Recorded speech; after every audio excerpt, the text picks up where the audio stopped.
দেখেন বাইরে কি সুন্দর রোদ।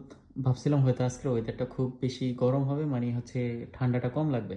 কিন্তু ইউরোপে সম্পূর্ণ ভিন্ন। আমি যদি দেখাই বাইরে কিন্তু প্রচুর রোদ, যেটা আপনারা হয়তো আমার দরজা দিয়ে ভিতরে ঢুকতেছে এটা দেখতেছেন। এখন আমি যদি আমার একটু টেম্পারেচারটা দেখাই, এখানে দেখেন কত ডিগ্রি, 15 ডিগ্রি সেলসিয়াস চলতেছে। মানে আজকে হচ্ছে এখন 15 ডিগ্রি চলতেছে, যেটা আমার ঢাকাতে চলতেছে এখন হচ্ছে 30 ডিগ্রি।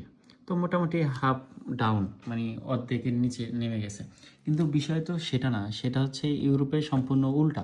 যেদিন এরকম রোদ হবে সেদিন আপনার প্রচুর ঠান্ডা লাগবে, আর যেদিন হচ্ছে আপনার বৃষ্টি হবে সেদিন ঠান্ডাটা কম লাগবে। কীভাবে? এই দেখেন, আজকে হচ্ছে টুডে সর্বনিম্ন নামবে হচ্ছে 5 ডিগ্রিতে, আর আগামীকালকেও সেম হবে, 6 ডিগ্রিতে নামবে। কিন্তু দু একদিন পরে দেখেন আবার 80% বৃষ্টি আছে, মানে 80% বৃষ্টি আছে, সেইখানে সর্বনিম্ন নামবে হচ্ছে 12%।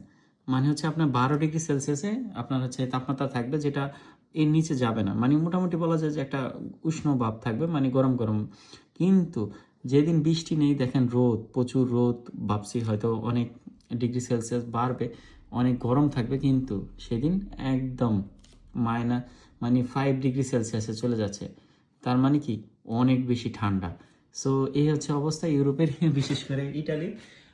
অন্যান্য দেশে কীরকম আমি জানি না, আসলে আপনারা কমেন্ট করে জানাবেন আপনার শহর বা এলাকার কী অবস্থা।